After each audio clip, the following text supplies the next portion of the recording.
ನಮಸ್ಕಾರ ಎಲ್ರಿಗೂ, welcome to Vinu pet world. ಇವತ್ತಿನ ವೀಡಿಯೋನಲ್ಲಿ ಬ್ರೀಡಿಂಗ್ ಅಪ್ಡೇಟ್ಸ್ ಏನೇನಿದೆ ನೋಡೋಣ ಬನ್ನಿ.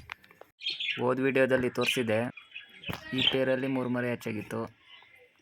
ಇದು ಹೊಸ್ದಾಗಿ ಪೇರ್ ಆಗಲಿ ಅಂತ ಬಿಟ್ಟಿರೋದು.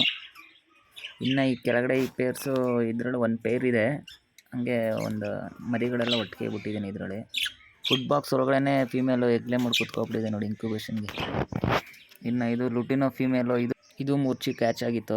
ಇನ್ನು ಆಫ್ರಿಕನ್ ಲೋಬರ್ ಇದು ಸಿಂಗಲ್ ಇದೆ. ಇದು ಒಂದು ಪೇರ್ ಹುಡುಕ್ತಾ ಇದ್ದೀನಿ, ಇನ್ನೂ ಸಿಕ್ಕಿಲ್ಲ. ನೋಡಿದೆ ಯಾವುದಾದ್ರೂ ಇದೆ ತಂದು ಹಾಕ್ಬೇಕು. ಸೀಡ್ಸ್ ಎಲ್ಲ ಕೂಡ ರೆಡಿ ಮಾಡ್ಕೊಂಡಿದ್ದೀನಿ ನೋಡಿ. ಆಗಲೇ ಬೀಟ್ರೋಟ್ ಕೊಟ್ಟಿದೆ, ಈಗ ಸೀಡ್ಸ್ ಇಡಬೇಕು.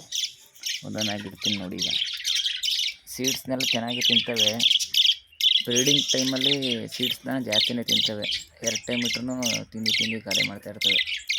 ಯಾಕೆಂದರೆ ಮರಿಗಳು ಇರ್ತದಲ್ಲ, ಮರಿಗಳಿಗೂ ಫೀಡ್ ಮಾಡ್ತಾಯಿರ್ತಾರೆ ಪೇರೆಂಟ್ಸು, ಹಾಗಾಗಿ ಜಾಸ್ತಿ ಸೀಡ್ಸ್ ಖಾಲಿ ಆಗುತ್ತೆ. ಸೊ ಇದಾಗಿತ್ತು ಇವತ್ತಿನ ವಿಡಿಯೋ. ಮತ್ತೆ ಮುಂದಿನ ವಿಡಿಯೋದಲ್ಲಿ ಸಿಗೋಣ. Thanks for watching.